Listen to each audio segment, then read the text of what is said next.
I'm getting a call from Jill Scheid at noon, and that's usually a sign that it's noon. So, okay. I want to welcome you to the MU Extension Livestock and Forage Hour that we have every couple of weeks or so. Generally, this is an opportunity for us as University of Missouri Extension staff to visit about things of importance to the forage and livestock community across the state of Missouri. And so we want to welcome you today. My name is Tim Schnockenberg. I'm a field specialist in agronomy in the southwest part of the state.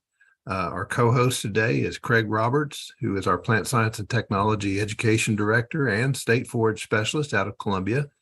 And he will be our co-host today, who will be fielding the questions that come in on the chat. Just want to remind you that the MU IPM YouTube is simulcasted, and so it is available live currently on YouTube, but it's also available on our YouTube channel at MU IPM. So you can go there at any time and catch many of the sessions that have happened over the last several weeks or months. So I encourage you to do that if you haven't already gotten on that. For those who are on the Zoom meeting today, you can ask questions in the chat, and feel free to find Ask Questions here, who is actually Craig Roberts, who will be fielding those questions. And you can send your question directly to him. Today's agenda is fairly basic, but we've got some really good topics for you today. Our weather report will be with Dr. Pat Gannan. We'll start with that, followed by weaning calves and cattle in times of drought with Dr. Eric Bailey. So that's our topic today.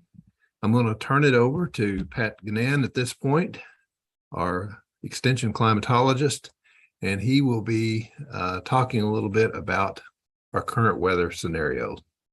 It's all yours, Pat. Sounds good. Thank you, Tim, and good afternoon, everyone. I'm happy to report we're finally starting to see some improving conditions in regard to this drought that's been impacting much of the southern half of the state for the summer.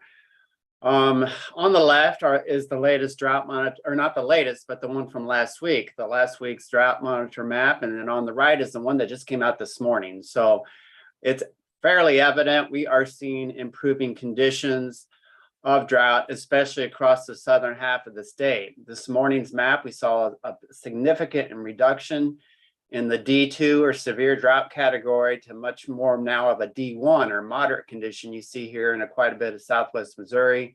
And just to show here this red box, I compared the statistics from this week's D categories versus last week, and you can see that notable improvement from last week. 19% of the state was experiencing D2 drought or greater, and that's now only just over 6%. So obviously these are all steps in the right direction. And I think it's these conditions we've seen in August, especially over the past couple of weeks, with cooler temperatures and more precipitation, especially across the southern half of Missouri. I talked about temperatures. It's nice to see these cooler temperatures. I've always said a cool summer in Missouri is a good thing. And it's over the past couple of weeks, I used Columbia, Missouri. This is a midpoint for the state. I used information, daily temperatures in orange. That's the average 30-year normal. And then the dark blue is the average minimum temperature. And then these numbers that are up and down are the daily temperatures for this month, this year. For max temperatures in pink, a lighter blue here for minimum temperatures. And you could see the past couple of weeks, especially about the past 10 days or so, temperatures have been running below average to a degree. So that's a good thing. You know, when you have those cooler temperatures in the middle of summer, that's lessens the evaporative loss. It's more benign in regard to vegetation and crops and pastures. And so we're starting to see actually some green up across the southern half of the state with more precipitation and more pleasant temperatures. On the right, for the month of August 1st to the 24th, generally, we had a very hot start to the month, but these cooler conditions have tempered the departures somewhat. So they're running near average, even below average in southeast Missouri. Just a few areas or pockets on the Iowa-Missouri border and some southwestern counties that are still running slightly above average. Precipitation, that's the big one. That's what we've really seen over the past few weeks. This is radar estimates on the left of rainfall across the state. These reds are the heaviest precip, just where we really needed it. And even some areas, that's more than 5 inches where you see these reds, 5 or more inches. And so quite a bit of southern Missouri. You have to look at some areas that have been missing out, with still some dry areas here in southwestern sections, especially on the Kansas-Missouri border. Some dryness is starting to emerge across far northeastern Missouri. Of course, they were fine for June and July, but a little bit drier August conditions in Lewis and Clark, Knox County, Schuyler and Scotland counties, some dry conditions. Also a little stripe of wetness here from northwestern sections, and a little bit drier here in Holt and Atchison County. But overall, we're looking pretty good, especially in the areas that needed it the most. On the right is percent of normal, just to provide an idea on above normal precipitation. In these blues, almost over 200% of normal, twice the average for the August 1st to 21st period across much of south central Missouri. Nice to see those numbers. Some actual CoCoRaHS reports coming from across the state. Look at some of these totals in Franklin County, over 8 inches, just west of St. Clair. Potosi has had over 8 inches in east central Missouri. Parts of Camden County, south central Missouri, over 7 inches. We really needed the rainfall, and some areas have been receiving it. Obviously, we're getting reports of some green up across southern parts of the state because of this additional moisture, and again, somewhat more benign temperatures for the month of August. These seasonable temperatures will continue through the weekend, maybe a little bit more near to above average. Here on the upper left are conditions from about 10 minutes ago using Missouri Mesonet data, generally showing temperatures in the low to middle 80s across the state. A little bit more cloud cover in north central Missouri. There actually was some showers that moved out of Iowa into some northwestern parts of the state, but those have dissipated or fallen apart as they move to the southeast, but still some clouds have kept those temperatures down somewhat in northern Missouri. High temperatures for today will generally be in the upper 80s to low 90s, again, slightly above average for this time of year.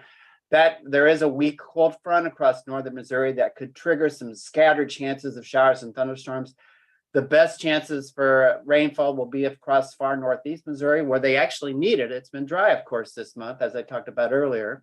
And for the weekend, these are the low and high temperatures beginning Friday through Saturday and Sunday. Again, very pleasant minimum temperatures as we go into Friday morning, Saturday morning, generally lows in the 60s. That's really nice to see this time of year. A little bit milder on Sunday morning, with the best chances of precipitation coming on Sunday as we go into the weekend. Those will keep those minimum temperatures a little bit elevated on Sunday morning, with lows in the upper 60s to lower 70s. And these are the high temperatures for Friday, Saturday, and Sunday, again, indicating somewhat seasonable to slightly above average, with generally highs in the mid to upper 80s, low 90s across southwestern parts of southern Missouri on Friday, Saturday. More cloud cover on Sunday will keep those maximum temperatures a little bit more at bay, with generally highs in the mid to upper 80s. This is the forecast of precipitation over the next 7 days. Take it with a grain of salt. Again, it is August, it's summer. Precipitation can be highly localized. Some areas will get more than nearby areas because of that concentrated thunderstorms wherever they develop. But nonetheless, our best chances for precipitation will be associated with the system coming in on Sunday. That's going to stick around perhaps Monday, Tuesday, even maybe into the middle part of next week. That will bring day-to-day chances of scattered showers and thunderstorms. Again, this is a generalized map, but they are indicating anywhere from about a ½ inch or so, maybe a little bit heavier totals just in far southwestern Missouri. And I will emphasize some areas will receive more, some less, but hopefully over those few days, beginning Sunday into the middle part of next week, we'll all be recipients of some notable rainfall in areas especially that still need some rainfall. For next week, this is a forecast from at the end of August to the first part of September. There are indications of near normal temperatures to continue. That would put highs generally in the middle 80s, lows in the middle 60s for much of next week. maybe a slightly enhanced likelihood of above average precipitation across the northern half of the state. And on the right, it does look like those rain chances perhaps could be continuing across, especially southern Missouri, as we go into Wednesday, Thursday, and Friday. If that boundary sort of hangs out across that area, that will bring day-to-day chances of showers and thunderstorms. A little bit drier conditions across the northern half of the state. So hopefully these wetter conditions will continue in southern Missouri, and we can start putting a break in that deficit and getting back to water supplies both above and below the ground near average. And Tim, that's pretty much a weather report. Actually, I think I have one more. Nope, that's it. That's pretty much a weather report. I'll hand it back over to you. Thanks so much. Very good, Pat. It's really refreshing to hear this report compared to what we've had in the last month and a half, at least for South Missouri. And so, thank you so much for your good reports that you give us each time we have these.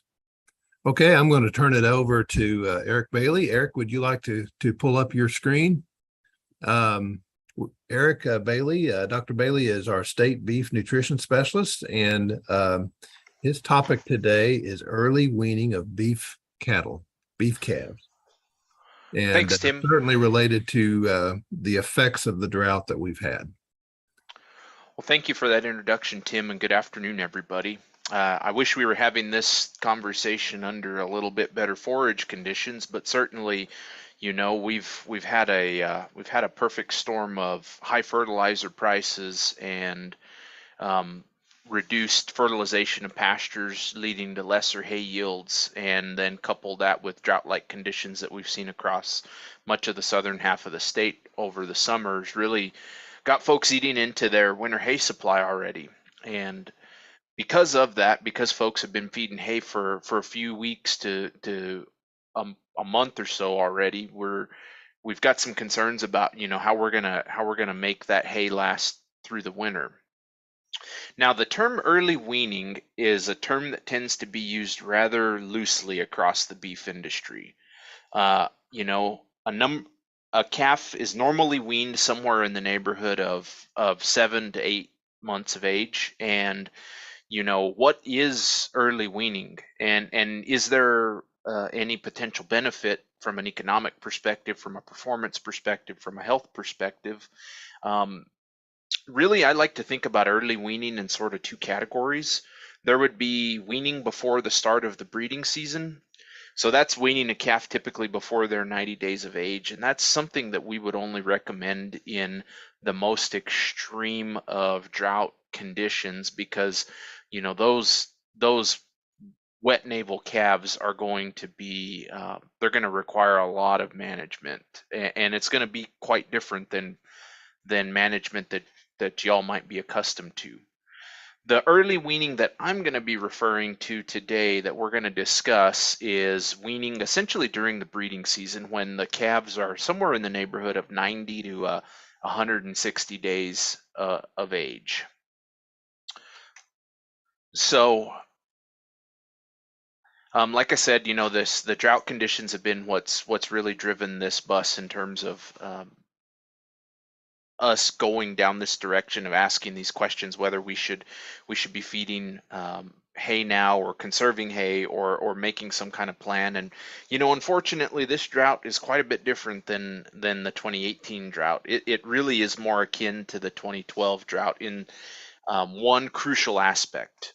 So in 2018, I balanced a lot of rations for folks across the state that had tight hay supplies with cheap commodity feedstuff. So corn was $3.50 or a bushel or less back then, and in places in the state in 2018, folks could buy a ton of soybean hulls, pelleted soybean hulls, for the same price that they could buy a bale of hay. Now, soybean hulls are about 76 to 78% total digestible nutrients, which we use as a proxy for energy. And you know, an average grass hay is probably 50 to 55% TDN.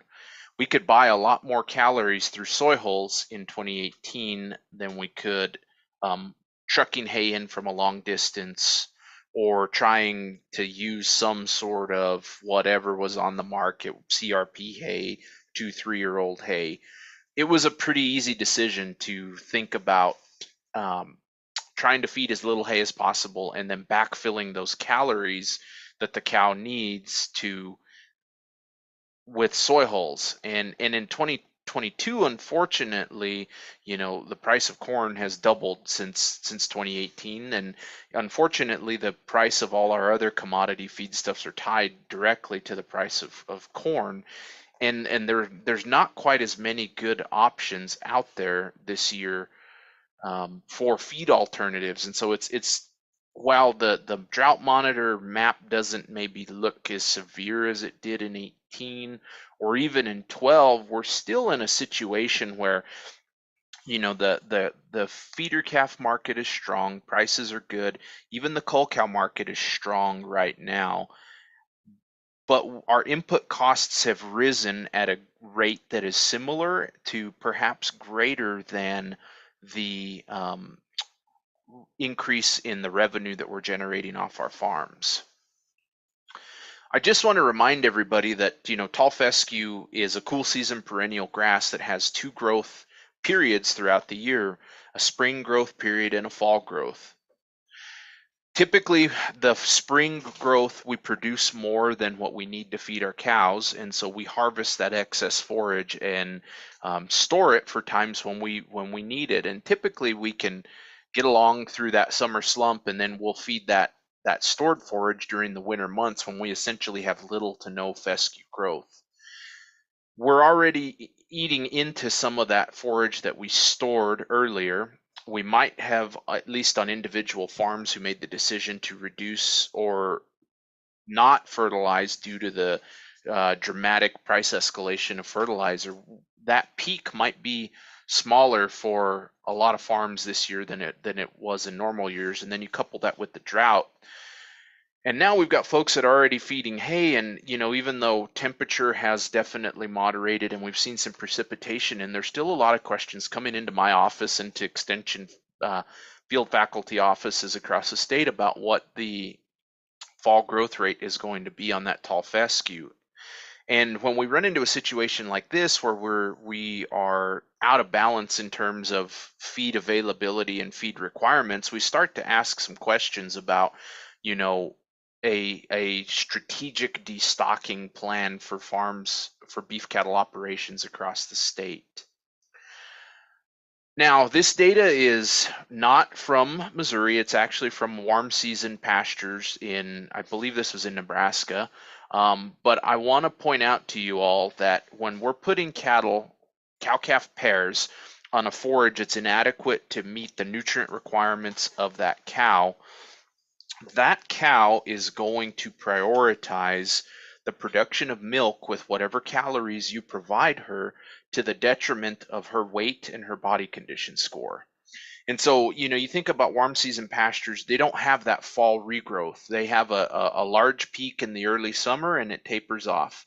And so forage quality is declining. And in this experiment, what the researchers did was they took a large herd of cows, it was 600 cows, and they weaned, I believe it was 75 calves off every 2 weeks from August 18th all the way to November 24th. And essentially every month, those cows lost half a body condition score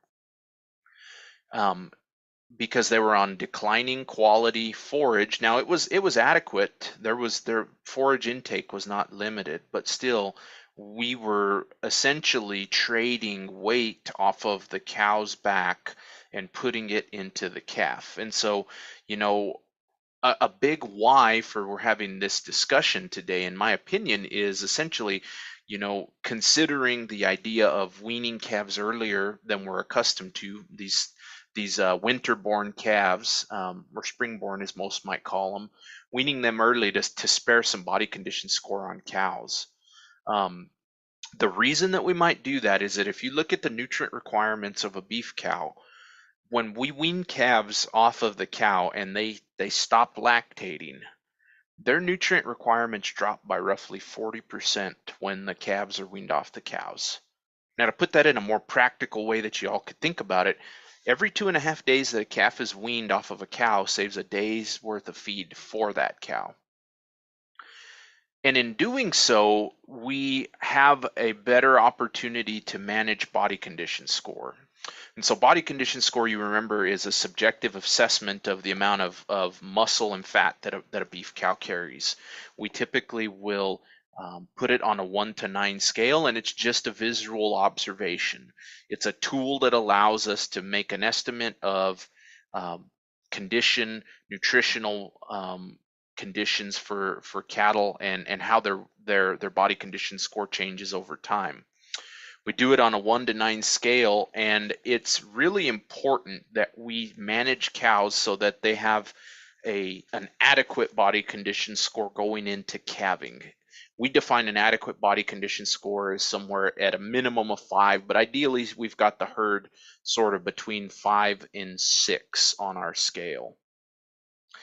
The reason that that's so important is that research over the years has consistently demonstrated that the lower the body condition score of a cow at calving, the longer that it takes her to begin cycling again and become able to get pregnant with next year's calf. So these data would show that cows in a body condition score 3 at calving, they did not resume cycling for 89 days after calving. Now recall that a cow is pregnant for roughly 285 days. And if we want a cow to have a calf every year, every 365 days, she's got to get bred within 80 days post-calving. And so a cow that's in a body condition score 3 is not going to be ready to be bred the day that you turn the bull out. And it's going to push her back later into the calving season. She's going to get bred later in the breeding season, and subsequently she'll calve later in the following calving season. And there's data from the Meat Animal Research Center in Clay Center, Nebraska, over 23,000 records that show in the beef industry, or at least in their large data set, that the average bred replacement heifer, 60% of those females fail to have more than 3 calves in their lifetime.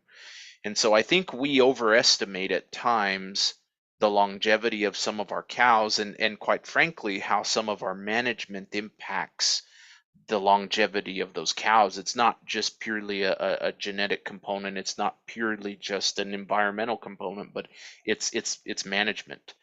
When we when we raise body condition score from a 3 to a 5, that cuts the postpartum interval down to 59 days, and a body condition score 6, a postpartum interval of 52 days.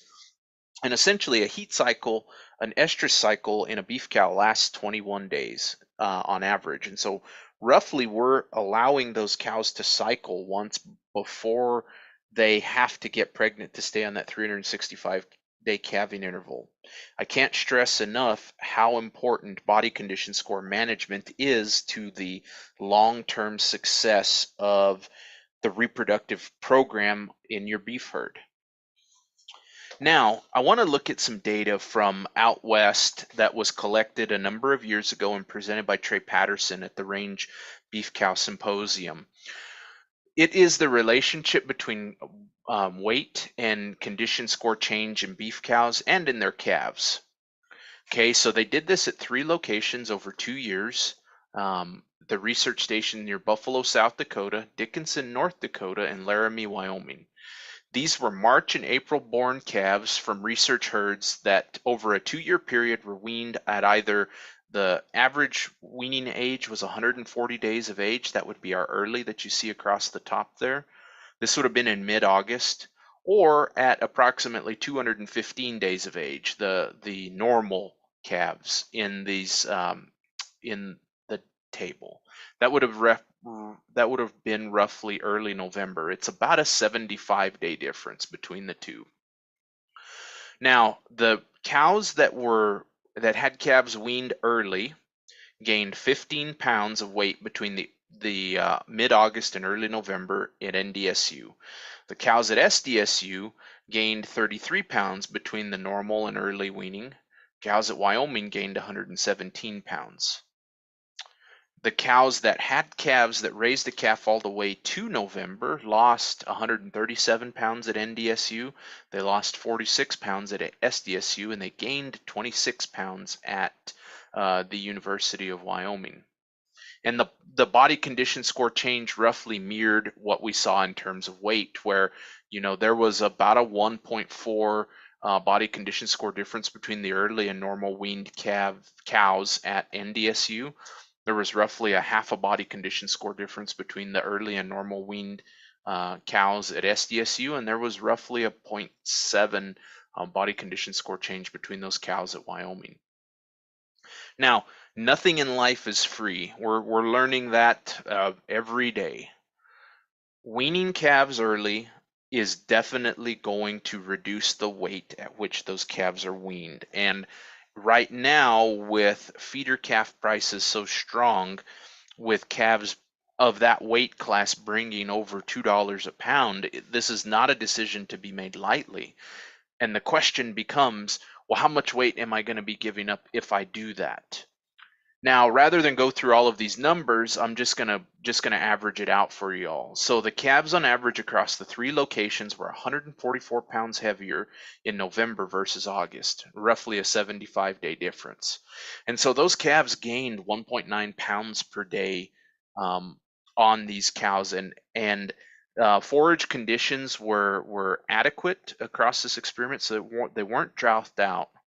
And I'm making a bit of a logic leap here that even in our sort of drouthy conditions in Missouri, we're still going to have adequate feed to put in front of our cows, but we're likely to suffer more from a quality, a lack of forage quality, a lack of energy, a lack of protein, etc., in the stored forages that we might be feeding to these cow-calf pairs right now. So, as you can see here, the slide says that the cows that had early weaned calves weighed 107 pounds more in November than the ones that raised a calf, but the calves were also 144 pounds heavier. And so it really comes down to this sort of philosophical discussion of, would it be more cost effective to have that weight on the cows going into the winter, or am I trying to sell those pounds of weight in my calves?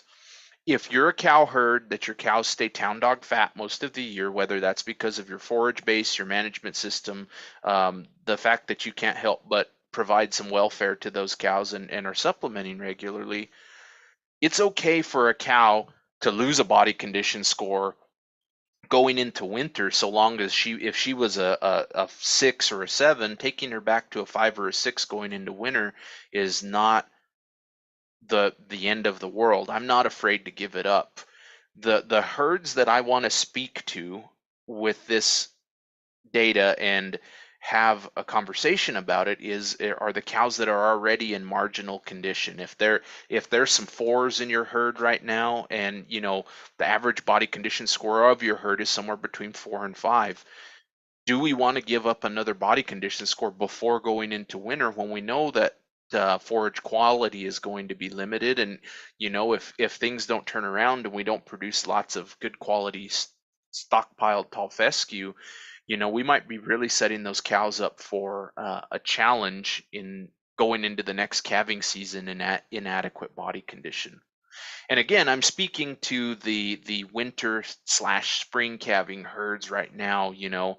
It's a different conversation if you're looking at those fall calving cows that have started calving now or are fixing to start calving here in the next few weeks. Now, the calves from this experiment at the 3 locations, whether they were early or normal weaned, they took them and they put them into a backgrounding program at the time of weaning, whether it was early, whether it was late. And they backgrounded them for roughly 56 days. So the early weaned calves went into backgrounding weighing 412 pounds at NDSU, 414 pounds at SDSU, 487 pounds at Wyoming. Whereas the normal weaned calves went in weighing 578 in NDSU, 600 at SDSU, 686 at Wyoming. Regardless of the time of weaning, they were all fed a common ration, and they were offered that unrestricted access to that ration, and you can see gains were outstanding across the groups, ranging from 2.27 pounds for the early weaning Wyoming all the way up to 3.44 pounds at early weaned calves at NDSU. Now you'll note at 2 of the 3 locations, the early weaned calves outgained the normal weaned calves. But more importantly, the feed to gain ratio, so that's the pounds of feed per pound of weight gain, were better in the early weaned calves than they were the normal weaned calves. And I have had to do this, unfortunately, in my career a number of times. I've unfortunately had to feed cattle through about 3 droughts now in my professional career over the last 15 years in various locations. And these younger animals oftentimes are very efficient with their feed, and these numbers, we're going to use them for a little budgeting exercise here now, because I think it's important to think about, if we're going to wean those calves, I with the calf market the way it is, it's difficult for me to say I need you to forego 140 pounds of weaning weight at $2 a pound. That's $280 a head lost revenue. Can we feed that back onto that weight back onto those calves efficiently by backgrounding them, and can we do it profitably? Now, I will tell you that if you're trying to background a 400-pound calf gaining 3 pounds a day, you're probably going to make them fleshy and set yourself up for some heartache when you get them sold. I typically will balance a ration in a backgrounding scenario for calves to gain roughly 2 pounds a day.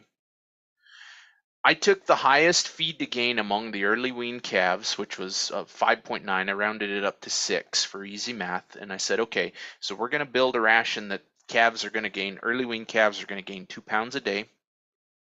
It's going to take about 6 pounds of feed for every pound of weight that they gain, meaning that we're going to offer them, if we want them to gain 2 pounds a day, we're going to offer them 12 pounds of feed per day. If that feed costs you 15 cents a pound or $300 a ton, essentially that 0.15 times 12 is 90 cents. And so for every pound of weight that you put on those calves, right now it's going to cost you about 90 cents in feed, assuming that you're buying a complete feed or a commodity feed stuff and you're putting out free choice hay, or it's a pretty broad generalization of feeding systems, backgrounding systems, but I still, given the forage conditions that we've got, I'm not necessarily going to try to pencil this on a forage based ration or on some kind of cover crop or stockpile fescue or somewhere along those lines. Now, so if we know that we're at 90 cents per pound of weight gain in terms of feed costs, there's still some other costs that you ought to consider: your time, your labor, your fuel, maintenance on your equipment, et cetera, et cetera. But feed is obviously going to be the largest cost of these.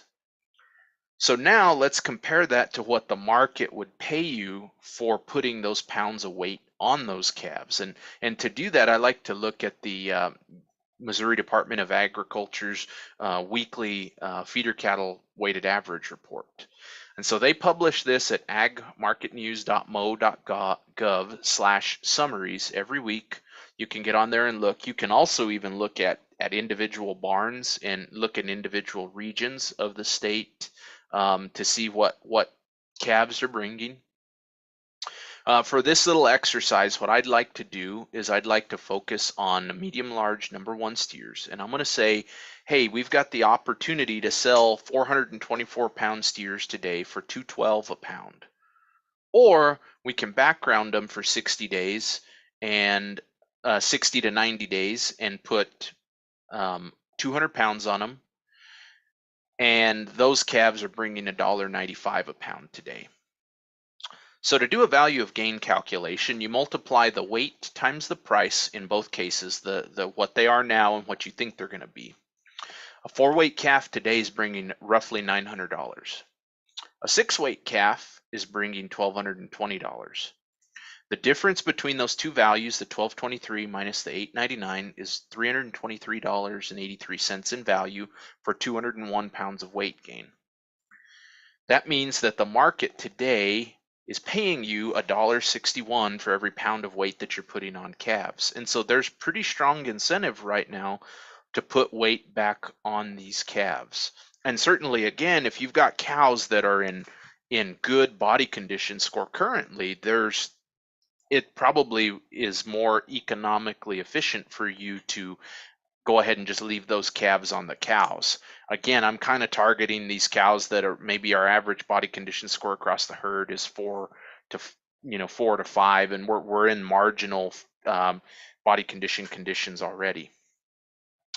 Now, a question that will come up in a situation like this is, my cows are looking a little poor. I think what I'm going to do instead of weaning those calves and then having to manage them separately from the cows, or just not intervening at all and letting body condition scores creep down off of those cows, I'm gonna just start feeding those calves. I'm gonna do a little creep feeding, and that's going to replace some of the milk that the calf is drinking. That's going to spare some body condition on the cow.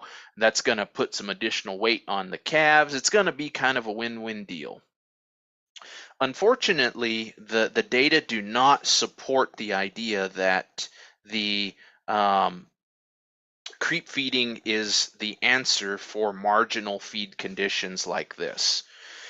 So Tar and others at the University of Illinois about 18 years ago, they did an experiment, and they basically put spring-born calves on creep feed for 0, 28, 56, or 84 days before weaning. These cows were managed on a Kentucky 31 tall fescue pasture. So this is ground truth data from our production system.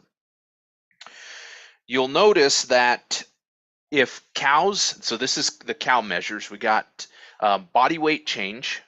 So the cows that did not get creep fed lost 45, or their calves did not get creep fed, they lost 45 pounds of weight. The ones that were creep fed for 28 days lost 40 pounds of weight. The cows that had calves creep fed for 56 days lost 35 pounds of weight. Okay, so at least in a 56-day or less creep feeding scenario, there was no difference in weight change among those cows. They did not cease or reduce their milk output to the calves. Now it looks like the 84-day calves there was some weight change there, but certainly we're within 84 days of weaning, even under normal conditions at this point. So I'm sort of conspicuously ignoring that and just trying to focus your all's attention on the 0 to 56.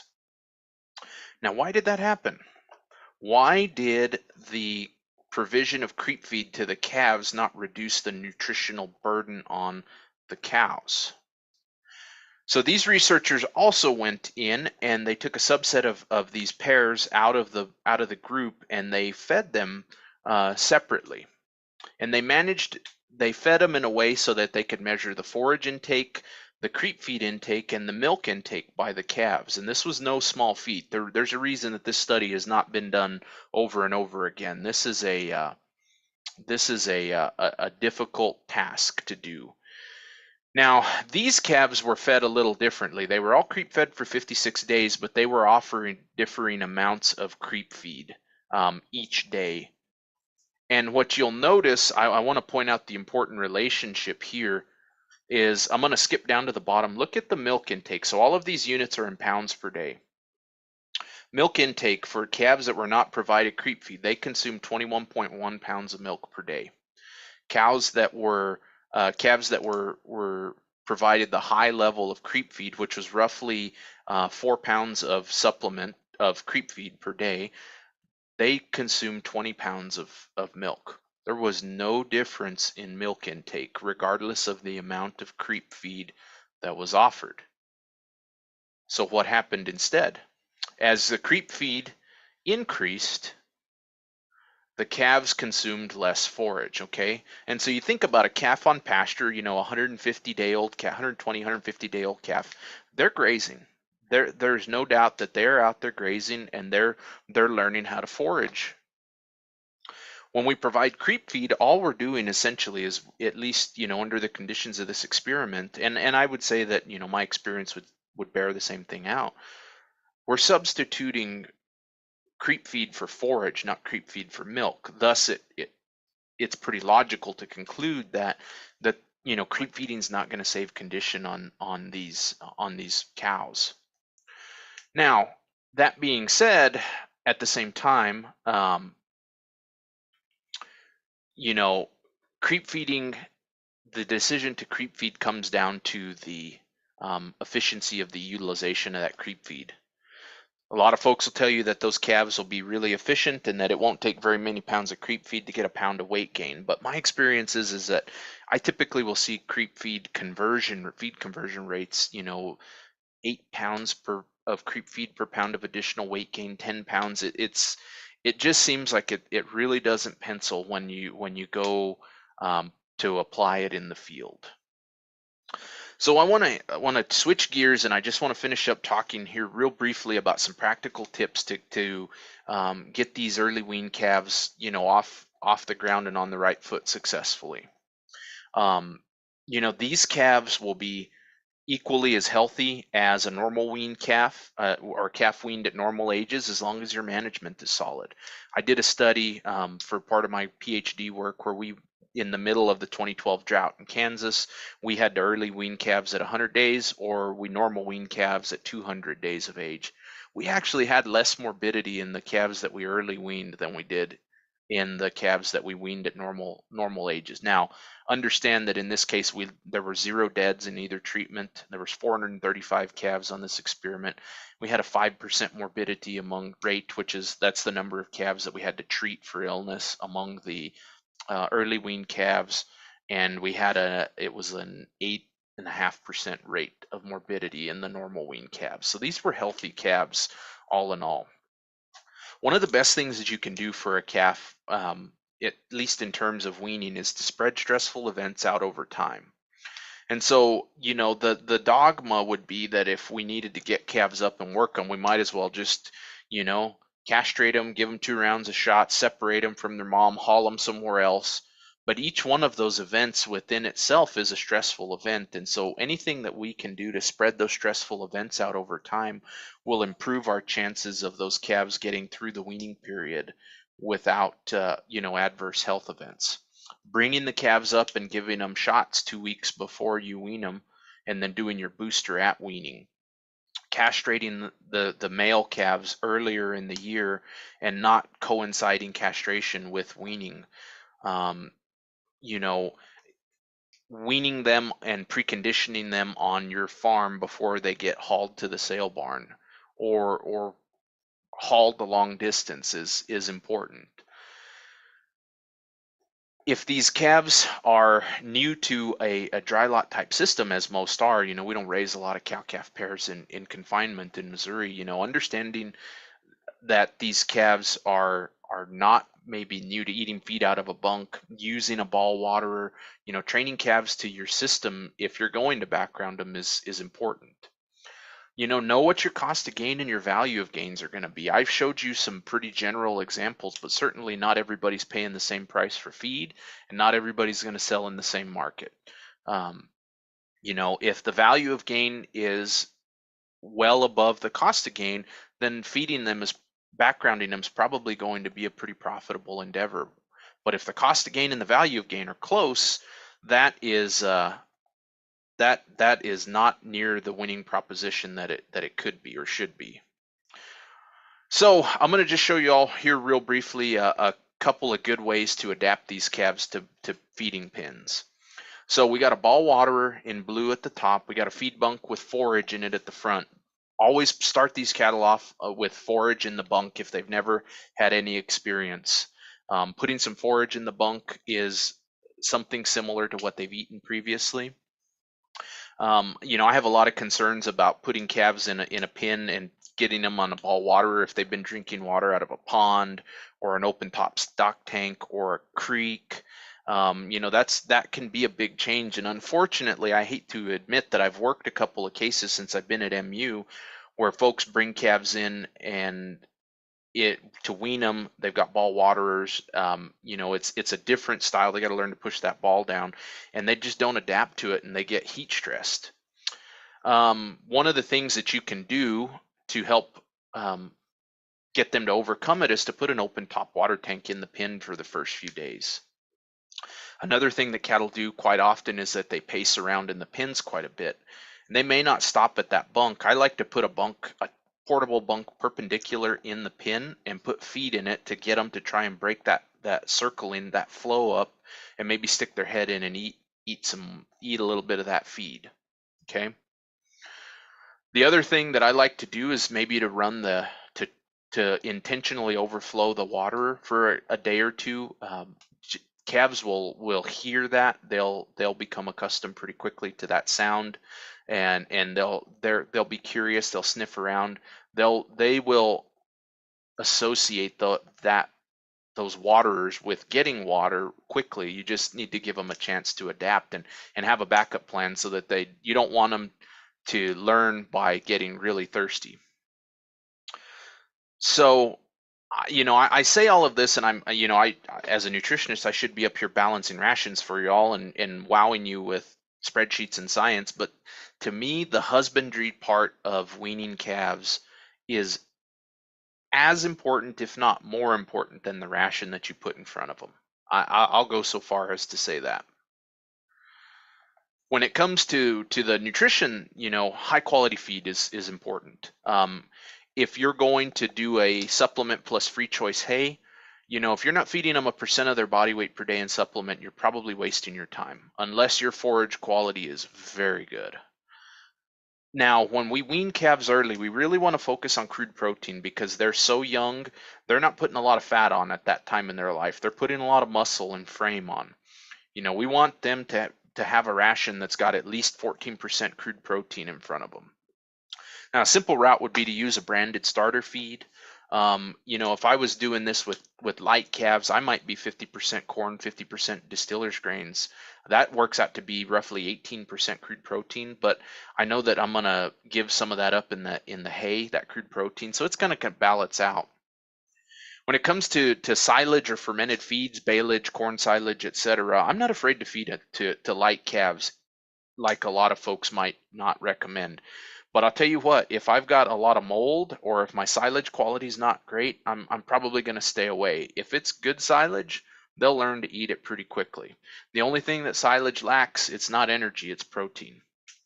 And in a case like this where you're prioritizing hay and you have some higher and lower quality hay, feed your good hay to these growing animals and try to get them to gain a couple pounds a day so that they pay for themselves essentially. And those lower quality or those non-lactating cows, you just need to meet their maintenance energy requirements. You've got more than 90 days before they're going to calve.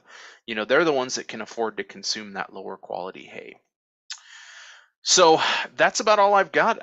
My contact info is on the slide here. Thank you all for hosting today and for giving me the opportunity to visit with you all about early weaning calves. I'd be happy to entertain some questions, or if you want to reach out, I can answer questions separately. But that's all I've got. Thank you very much, Eric. We appreciate your time and effort putting this thing together. It's a lot of good, useful, and practical information. Craig, has there been any questions that have come in the chat? I've not seen any come in. Okay, sounds good. We greatly appreciate your program today. I know there's a lot of livestock producers around our state that's deliberating this very topic right now, and with short hay supplies and feed supplies, something that is on our minds. So thank you so much. I'm going to pull up my screen now.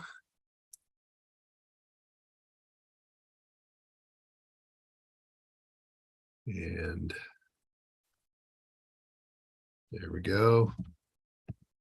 I want to remind our listeners today that we do have what's called the MUIPM YouTube website. And you can subscribe to this website and receive notifications of upcoming Forage and Livestock Hours, and also find many of the topics that have been covered in recent months. Really good information. We usually get a lot of good views from that. And so that tells us that it's having some impact around our state and even beyond, because we've had people from beyond Missouri that have actually been commenting on some of these programs. The next Forage and Livestock Hour will be on September the 8th in 2 weeks. And the topic will be, do I feed through drought or sell cows now? Another very timely question that a lot of people are asking right now. Wesley Tucker, our field specialist in ag business, will be handling that topic, and you won't want to miss it. So hope you can join us then. I want to thank you so much for coming in today and listening, and I hope it's been beneficial to you. Thank you very much.